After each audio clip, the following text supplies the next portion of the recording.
예레미야 강의 106번째 시간으로 바벨론은 몰락과 이스라엘의 회복이라는 주제로 말씀을 상고해 보고자 합니다. 예레미야 52장까지 있으니까 마지막 한 장을 남겨두고 있는데요.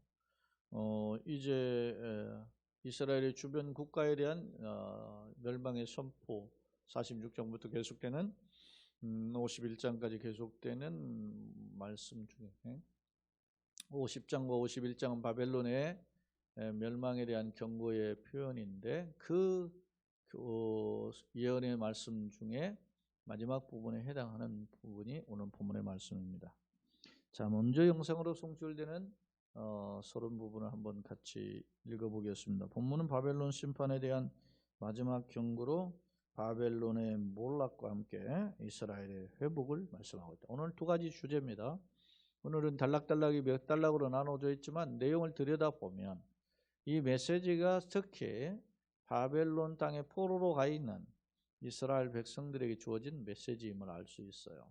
그리고 마지막 부분에 있었던 59절이죠. 59절로 64절에 이르는 이 말씀은 특히 시간적으로 시드기야 왕 4년에 선지자 예레미야를 통해서 바벨론으로 가는 그런 스라야에게 하나님의 메시지를 거기에서 선포할 수 있도록 그렇게 명했었음을 알 수 있어요. 그러니까 이 메시지는 바벨론에게 주시는 메시지, 바벨론에 주는 심판의 경고이면서 동시에 그 바벨론에서 포로로 잡혀 있었던 이스라엘 백성들에게는 어떻게 합니까? 어떤 희망과 회복의 메시지니까 희망과 살 길을 이야기하는 구원의 길을 제시한 회복의 메시지란 말입니다. 그럼 어떻게 들어야 되는가? 우리가 현실만 바라보는 경우에는 현실의 목소리만 들리는 것이 사실이거든요. 현실 속에 살아가는 것이 기독교인의 어떤 일종의 말이면 어떤 딜레마라고 할까요? 왜냐하면 사실은 신분은 하나님의 사람이에요. 하나님 백성이에요. 천국의 자녀, 천국을 바라봐. 그러나 현실은 전혀 천국의 음성이 들리지 않아요. 천국의 방법대로 살게끔 우리 그냥 놔두지 않는단 말입니다. 그럼 우리가 어떻게 해야 되느냐? 그런 어떤 갈등하는 그런 고민에 빠지는 상황이 도달하게 되는데요. 바로 이럴 때 우리를 이끌어가는 기준이 있어야 되는데 그게 바로 말씀이다라고 하는 점을 오늘 성경을 통해서 교훈하죠. 그런데 당시 이스라엘 민족 역시도 마찬가지였습니다. 바벨론의 1차, 2차 포로가 끌려간 상황이고 그런 자들에게 어떤 상황이 있겠습니까? 현실을 바라보면 바벨론과 타협하고 바벨론이 강대국으로 잘 나가니까 거기에서 짝하며 살아야 되겠다 이런 생각을 하게 될 거 아니겠습니까? 바로 그런 자들에게 어떤 메시지가 주어지는지 오늘 말씀을 통해서 한번 살펴보게 줍니다. 자, 주목할 점은 하나님은 선지자로 하여금 이와 같은 계획이 뭡니까? 바벨론의 몰락과 반면에 포로로 끌려갔던 이스라엘의 회복이 바로 하나님의 계획이라는 것이죠. 그것을 반드시 실현될 것임을 선포하게 하셨다는 겁니다. 그렇다면 바벨론의 심판과 몰락은 이스라엘 백성에 어떤 의미가 있는가? 자, 바벨론의 몰락과 동시에 이스라엘이 회복이 된다. 실제로 이스라엘이 바벨론에서 70년 만에 해방되잖아요. 그 날이 언제냐면 바벨론을 멸망하고 그 다음에 이제 바벨론을 멸망시킨 페르시아 황제의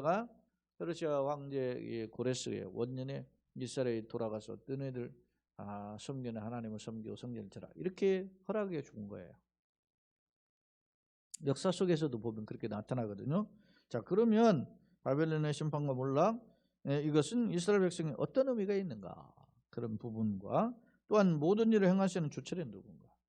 역사적으로 보면은 바벨론한테 끌려갔죠. 역사적으로 보면 바벨론의 나라가 또 메디아 페르시아 연합군에 망하죠. 역사적으로 보면은 강대국들이 바뀐다는 말입니다. 어떤 정세 요동 속에서 세계 정세 요동 속에서 바뀌는 것으로 보이지만 그러나 하나님은 이런 말씀들을 통해서 그 모든 그 세계 정세 생사화복의 주인은 바로 하나님이시다라고 하는 점을 교훈하고 있다는 점입니다. 자, 그렇기 때문에 우리가 현실의 고통에서도 어떻게 실망하지 말고 또 교만하지도 말아야 되지만 실망하지도 말고 하나님의 이런 약속들을 붙잡고 미래의 소망이죠. 지금 여러분 시드기야 왕 4년이면 이스라엘은 아직 완전히 멸망하지 않은 때예요. 왜냐하면 시드기야 왕 11년에 망하거든요.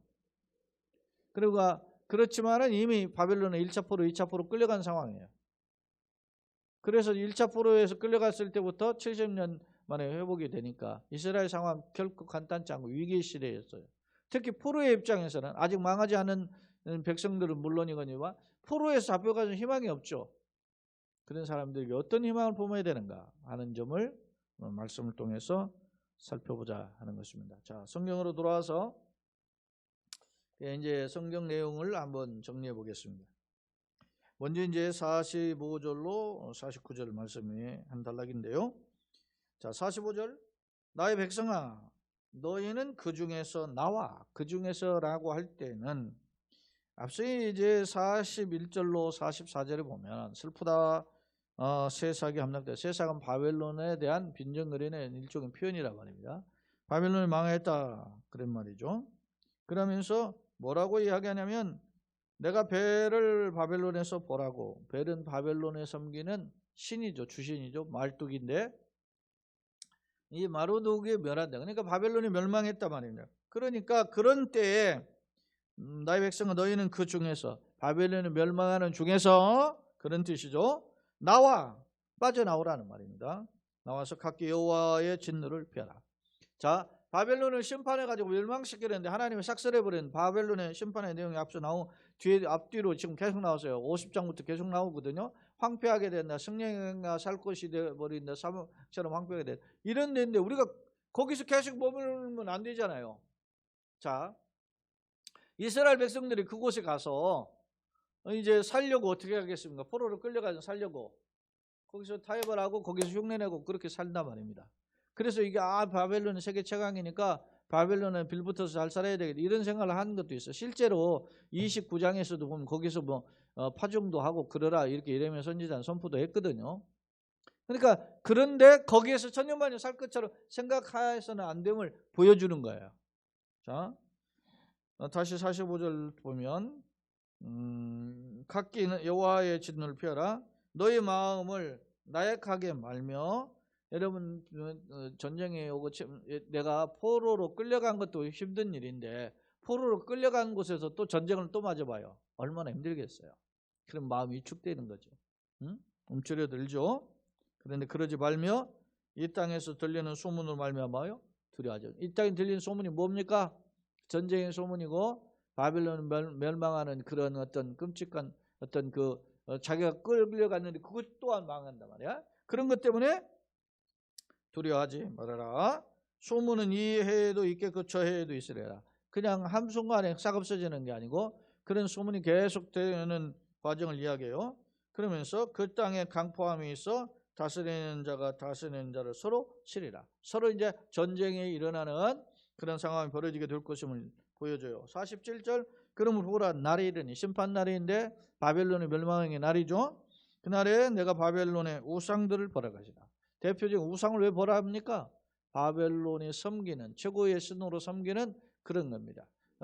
그 자기의 섬기는 신이 망했다라는 말은 그 나라가 망한다라는 것을 의미하는 거죠.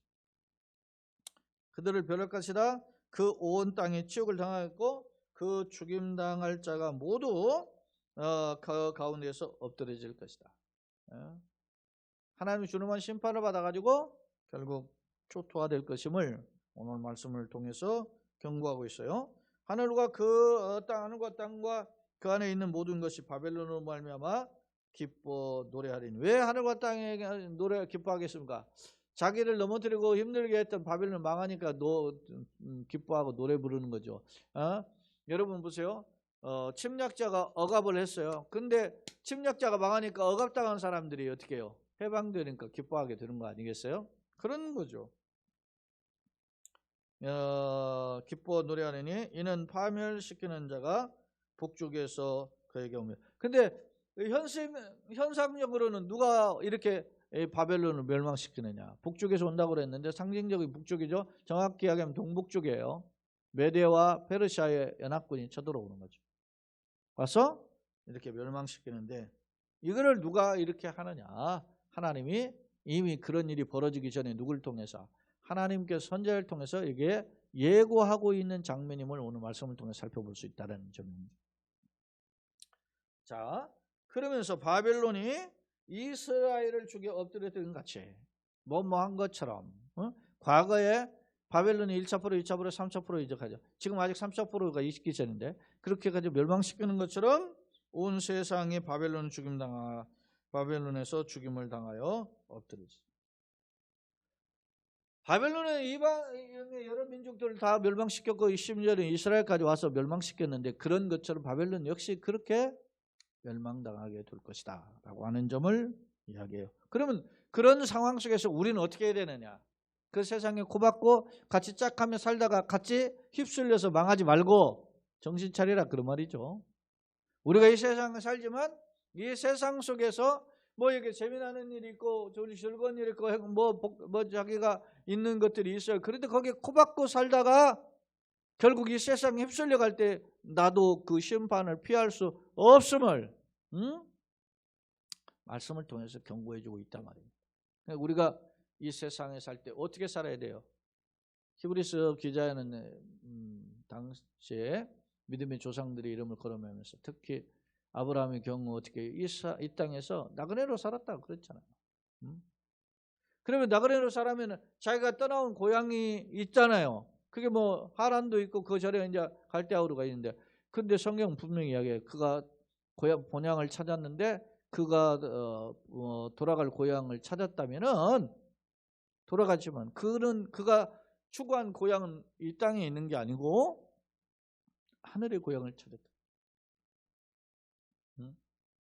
내가 어디서 출신이다 해서 어느 고향으로 돌아가는 게 아니라 내가 진정 돌아갈 고향은 하늘에 있다. 이런 생각을, 이런 정체성을 가지고 이런 어떤 이 땅에서 나그네 길로 살았다는 말입니다. 자, 두 번째 단락인데요. 자, 칼을 피한 자들이여. 전쟁에서 칼은 전쟁이죠. 전쟁 피한 자들 멈추지 말고 걸어가라. 이게 왜냐면은 바벨론이 지금 몰락할 때 전쟁에 의해서 막 칼에 의해서 막 이게 좀 몰락당할 때 거기서 어떻게 합니까? 구사일생으로 피했단 말입니다. 그런 사람들은 멈추지 말고 걸어가라. 이게 또 필사적으로 도망가라, 탈출하라 그런 말입니다. 먼 곳에서 여호와를 생각하며 예루살렘을 너희 마음에 두라. 그렇습니다. 내가 돌아갈 곳이 어디입니까? 내가 추구할 곳이 어디입니까? 신앙의 자리라. 내가 돌아갈 것이 신앙의 자리다. 그런 것을 지금 다시 한번 말씀을 통해서 보여주게 됩니다. 자, 오늘 말씀을 보니까 외국인이 여호와의 거룩한 성전에 들어가므로 우리가 증명을 들으며 수치를 모욕이 우리 얼굴을 덮었느니라.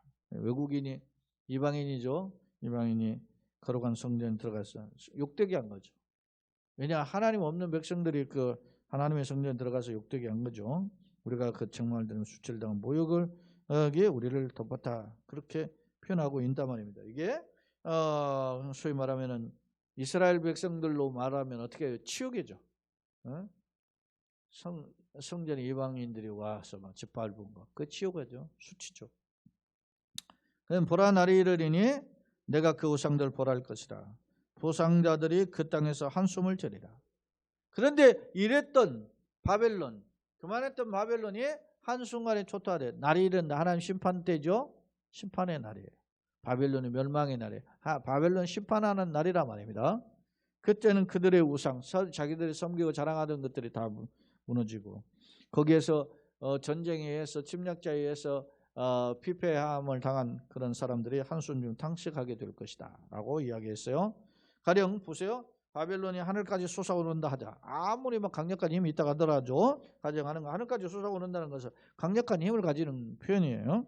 하자. 높은 곳에 있는 피난처를 요새를 삼더라도. 그래서 뭐 예를 들어서 막 그런 뭐 깎아지른 절벽에서 그런 데다가 말이지 옛날 그 뭐 사진들을 보면은 막 그런 곳에 성을 짓고 그런 거 살잖아요. 왜냐? 그게 요새처럼 그것에 누가 쳐들어오지 못할 것으로 생각하고 짓고 거기서 산단 말이에요. 그러나 그렇게 하더라도 멸망시킬 자가 누구예요? 하나님 보낸 심판의 대행자죠. 그들이 너희로부터 그들에게 임하리라. 하나님께로부터 임하게 됩니다. 하나님의 심판을 피할 수 없다는 거 어디든.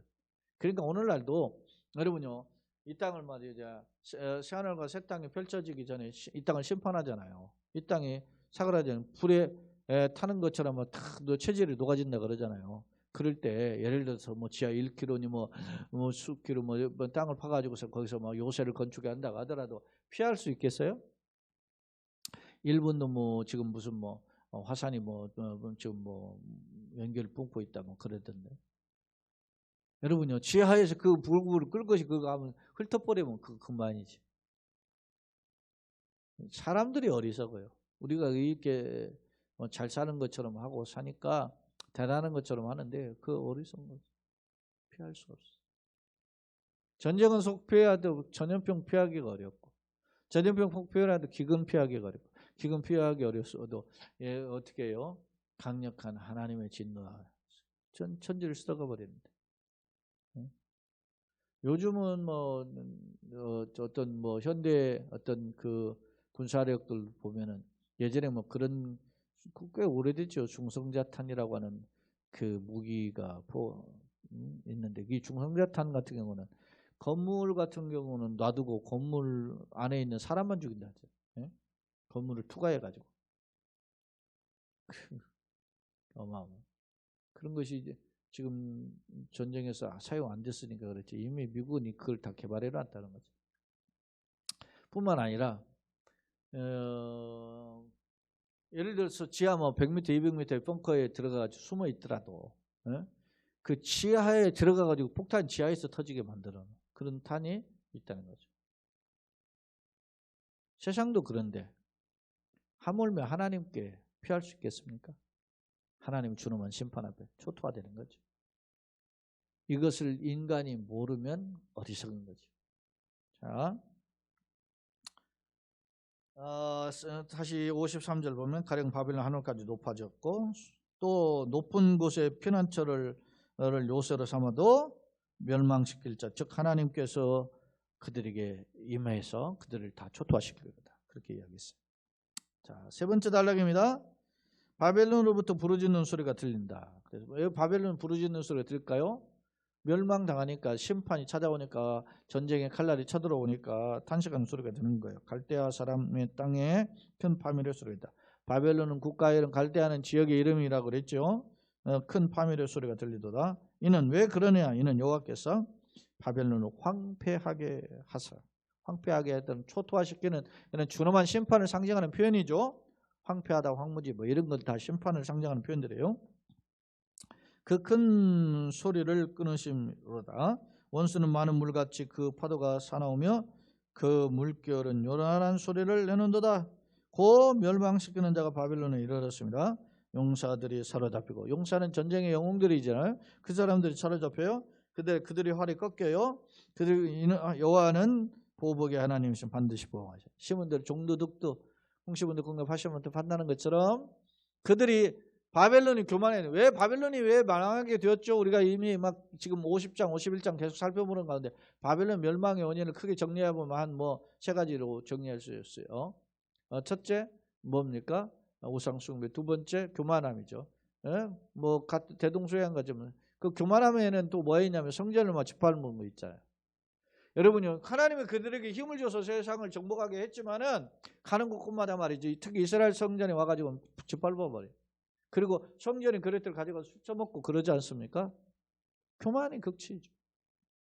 이러한 일들 통해서 하나님이 심판을 피할 수가 없다라는 거죠.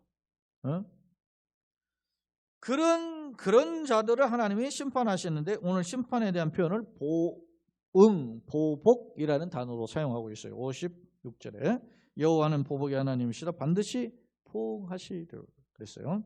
57절 만군의 여호와가 일컫는 왕이 여호와께서 말씀하시되 내가 그 고관들, 바벨론에 힘 있는 사람들이죠. 지혜 있는 자들, 도백, 태수 이런 사람들은 전부 다 어떻게 해요?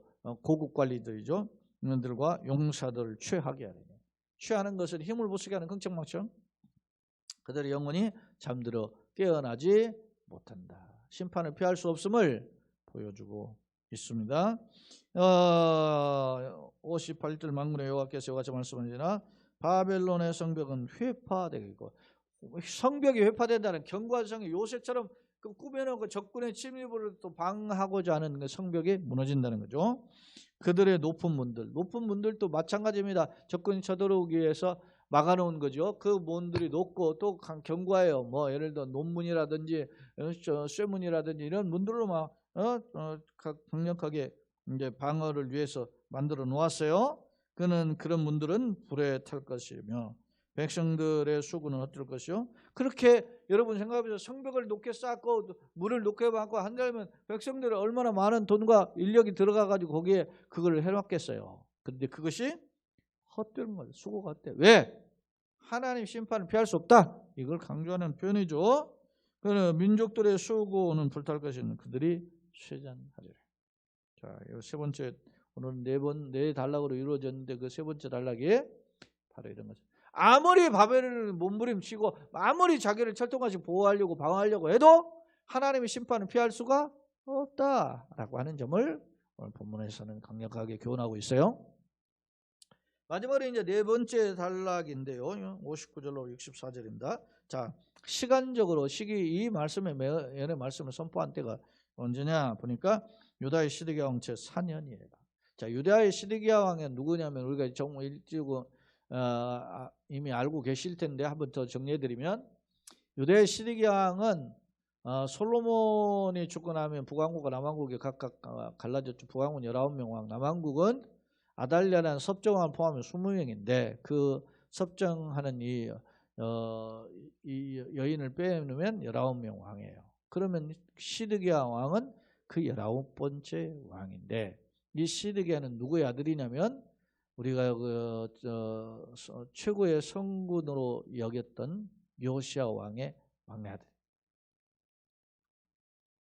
요시야 왕이 죽고 그의 아들 손자 4명이 통치를 하게 되는데 4명 중에 3명이 아들이고 1명이 손자예요. 요시야 왕이 죽자 그 전쟁터에서 죽었죠. 그의 아들 여호아스를 백성들이 왕으로 옹립하니까 애굽의 바로느고가 요시야 왕을 죽였던 왕이죠. 그 왕이 여호아스를 폐위하고 그의 형 여호야김을 왕으로 세워요. 여호야김 한 11년 하다가 이제 바벨론에 의해서 망하고 이제 그의 아들 여호야긴이라는 게 왕이 됐다가 여호야긴도 이제 바벨론에 느부갓네살 끌고 가버려요. 하고 그의 작은 아버지 이 시드기야를 왕으로 세워요. 이 시드기야 11년 왕을 통치하는데 11년 차에 나라가 망하죠. 나라가 망하고 예루살렘 망하고 성전이 불타고 이스라엘 백성이 끌려가요. 마지막 그게 세 번째 끌려가는 건데 이때가 기원전 586년이에요.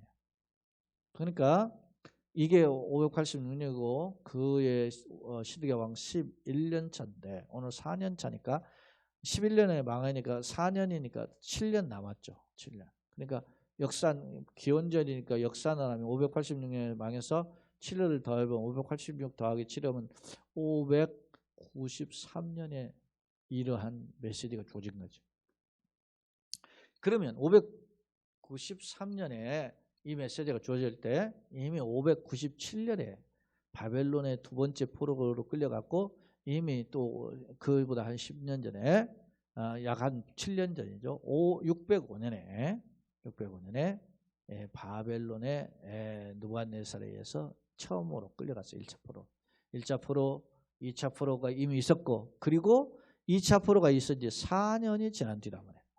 그러면 바벨론 1차 포로 가고 2차 포로, 1차 포로에 간 사람이 다니엘과 세축무 그런 사람이 포함되어 있고 2차 포로에 끌려간 사람이 여호야긴 왕과 거기에 누가 있냐면 우리가 잘 아는 선지자 에스겔이 끌려가 있어요. 자, 59절 유다왕 시드기야 왕 제4년에 마세의 손자 네리야의 아들 스라야. 이 스라야는 바룩의 제가 이렇게 조사해 보면 바룩의 아마 동생 이렇게 보여져요.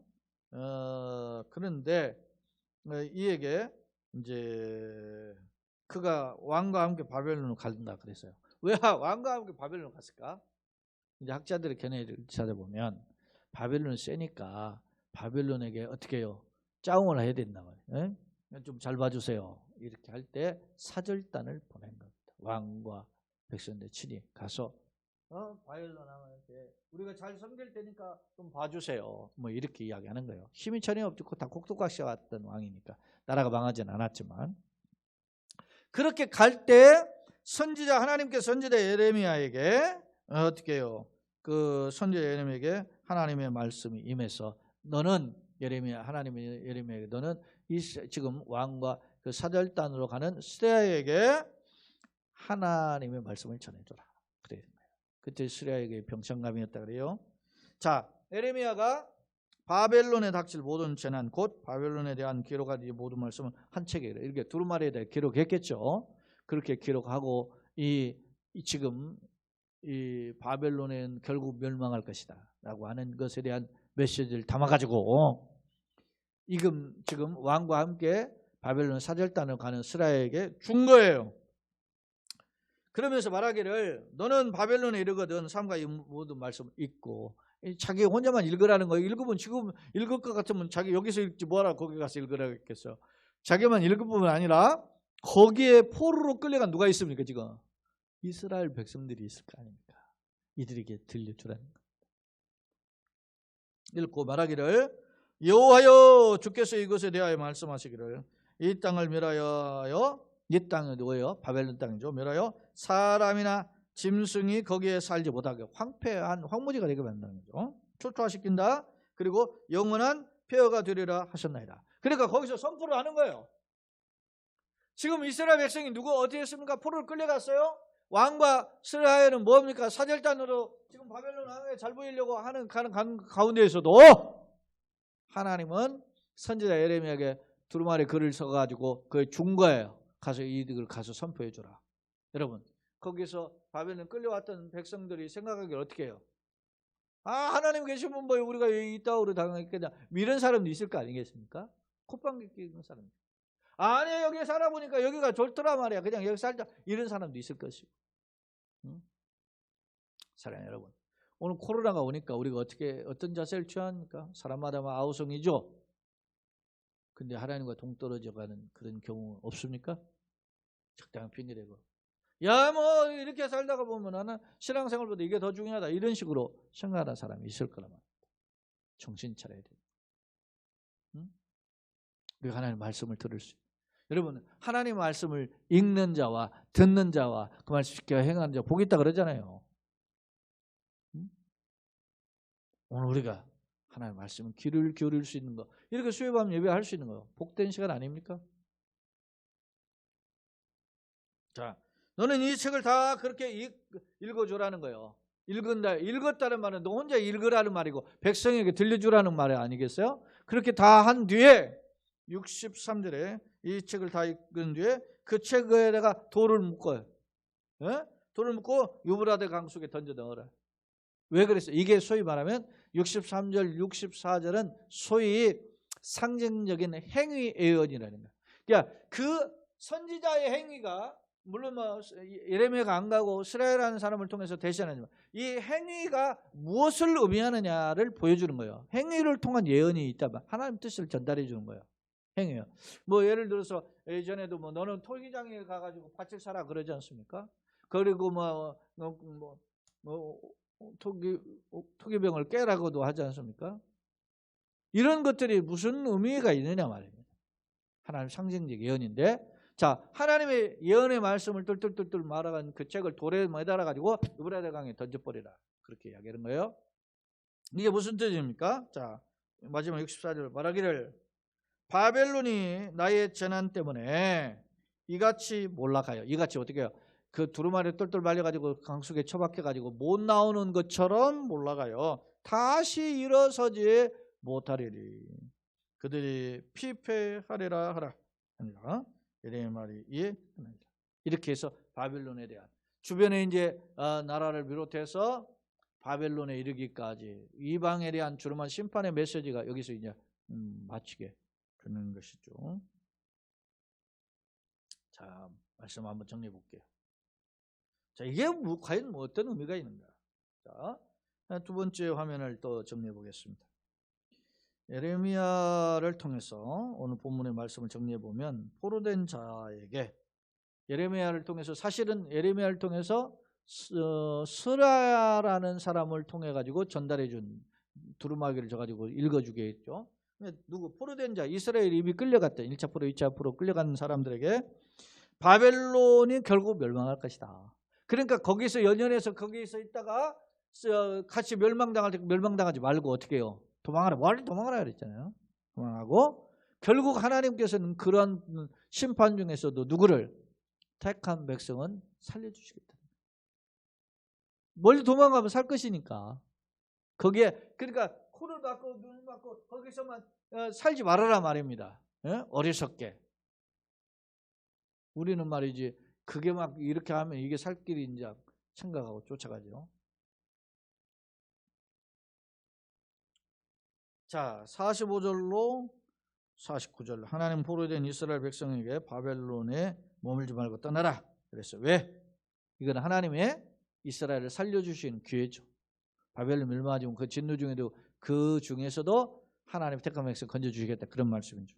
두 번째로 바벨론의 철동 같은 요새 아까 막 하늘까지 쌓고 성벽을 쌓고 막 그러잖아요. 높은 요새를 만들고 그렇게 해도 주는 하나님 심판을 피할 수가 없다 그런 말입니다. 세 번째로 바벨론 멸망으로 용사들, 관리들, 방백이나 뭐 태수 이런 사람들이 있었잖아요. 이들도 다 탄식하게 됩니다. 왜? 하나님이 심은 대로 거두게 하시는, 보응하시는, 심판하시는 하나님의 심을 보여줘요. 마지막으로 예레미야가 바벨론을 사절로 가는 스레야에게 두루마리 예언을 전달하고 읽어라 하고 거기 묻고 이제 유브라데 강에 던져넣으라 그랬죠. 이렇게 심판 나올 것이다 그랬는데 그 시기가 언제냐면 시드기야 왕 4년이에요. 이스라엘이 이후 시드기야 11년 차에 망하잖아요. 근데 그때 어떻게 생각하겠어요?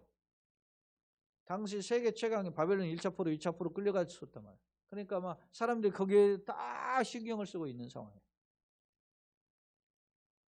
이스라엘도 결국 멸망하지만 그러는 이스라엘 멸망시절 바벨론은 어떻게 해요?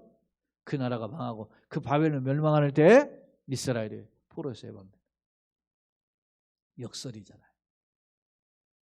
자기를 멸망시켰던 나라는 망한데 포로를 끌려간 사람은 살아난다. 뭐가? 하나님의 은혜로. 어떻게 살아나느냐? 오직 하나님의 은혜라. 자, 그 해가 이제 기원전 594년, 3년, 597년에서 4년이니까 593년이어야 돼요. 여기 제가 지금 연대를 날짜를 잘못 쳤는데 3년이 정확합니다. 593년. 자, 예루살렘 멸망을 7년 앞둔 시점에서 주어진 말씀입니다.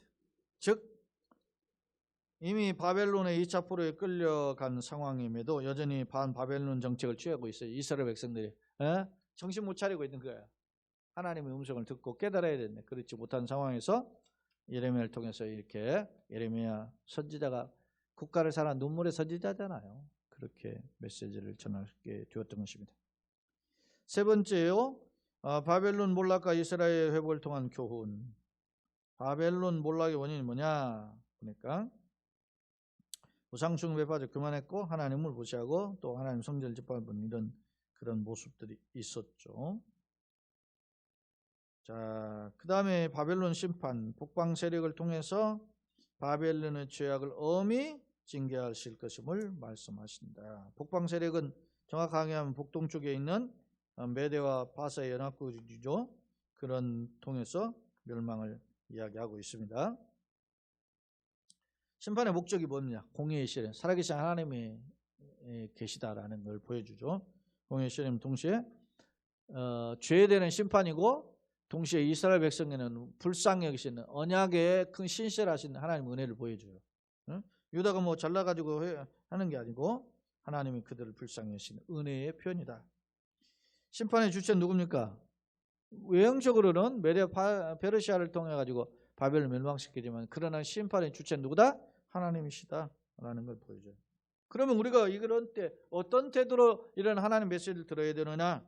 자, 죄악의 자리에서 미련을 갖고 거기에 머물지 말고 하나님의 주권과 능력을 깨닫고 언약에 붙들려서 주님께 돌아와. 야, 살 길이 있나? 결론입니다. 바벨론 멸망의 원인은 거짓 신을 섬기고 우상 숭배죠. 교만하여 하나님을 대적하고 성전을 파괴하였고 더럽혔기 때문이죠. 그렇게 유다를 징계하신 것처럼 유다도 죄악에 의해서 하나님의 심판받을 수밖에 없었잖아요. 그런 것처럼 어떻게 바벨론도 하나님 주님만 진노를 피할 수가 없음을 경고한 바 있어요. 자, 본문 역시 거듭거듭 이제 50장, 51장 거듭거듭 바벨론에 대한 심판의 경고인데 심판을 거듭 선포가 있는데 주목할 점은 이런 하나님의 진노가 이스라엘 회복을 위한 것임을 역설하고 있다. 진노 중에도 공의를 잊지 않고 바벨론은 쓸어버리지만 그 중에서도 이스라엘 백성을 다시 건져주시는 하나님. 왜 그렇게 하십니까? 사랑의 하나님 그리고 약속에 신실하신 언약의 하나님입니다. 이는 하나님께서 이스라엘을 범죄로 때로는 비록 진노하셨지만은 그러나 언약에 신실하시며 여전히 그들을 어떻게 해요? 사랑하고 계십니다. 여러분 부모가 자녀가 말하는데 매를 들지만 그러나 어떻게 해요? 따뜻한 밥을 준비해가지고 또 이렇게 해서 다시 한번 격려하시듯이 하나님 우리를 그렇게 인도하신다. 그럼 나는 어떻게 해야 될까요? 내가 이렇게 자신을 돌아보면 어떻게 연약하고 넘어지잖아요. 실수 많고 허점투성이잖아요. 그러면 나를 합리화할 수는 없어요. 그러니까 하나님 내가 내 사람 부족합니다. 그렇지만 하나님 나를 도와주세요. 불쌍히 여겨주세요. 주님의 손에 붙들리게 하여 주세요. 이렇게 기도가 필요하다는 말입니다. 왜? 하나님은 뭐요? 공의에 대한 진노의 하나님이시지만 공의보다 사랑이 더 크신 하나님이시거든요. 자녀에게 나를 사랑하는 자는 뭐 천대에 이르게 복을 주시죠. 하나님의 뜻을 거스르죠. 3, 4대. 그러니까 복과 진노가 차원이 다르잖아요. 하나님 길이 참으신 하나님. 여러분 생각해 보세요. 음탕한 고멜같이 좀 다른 사람의 아이를 낳는데 이게 뭐 내 자식인지 아닌지 모르잖아요. 그래서 3명을 낳는데 내 자식 뭐요? 이름이 뭐요? 노암미. 로 아니다라는 거. 암미는 백성이다. 내 백성이야. 이게 내 자식이 아닌지 모르는 거야 이게. 응? 루하마 아니다. 로는 아니다는 거죠. 루하마 궁의를 입지 못하다. 이거 궁의를 입을 대상이 안 돼. 이스루엘 그거 떠버린다는 거 아니에요? 그런 자식을 낳는데도 속전을 지고 어떻게 데려오잖아요. 호세아가. 그런 것처럼 네가 속전을 지고 그 음탕한 고멜을 데려오는 것처럼 내가 이스라엘을 사랑한다. 그러니까 어떻게 해요? 여호와께 돌아가라. 어떻게 돌아요? 호세아 성경을 쭉 보니까 너는 여호와의 말씀을 가지고 내게 돌아오라. 말씀이 약속이죠. 나는 냄새가 아무 공 없어요. 그러나 주님 앞에 돌아가면 주님 불쌍해지고 회복해 주시는 것이 하나님의 은혜의 사랑이란 말입니다. 바라기는 우리가 이런 약속에 붙들려서 다시 일어서는 나는 아무 겁 없지만 주 은혜로 살아가고 걸어가는 그런 복된 성도요 가정이 우리 교회 되게 하시고 특히 이 땅의 한국 교회가 되고 이 땅에 참 우리가 스스로 돌아봐서 이 코로나로 인해서 이 험악한 시대에 우리가 어디에서 믿음이 떨어진가 돌아보아서 다시 한번 신기일전 서로가 다시 세워지고 걸어가는 그런 계기가 되는 우리 모두가 되시기를 예수님의 이름으로 축원합니다. 아멘.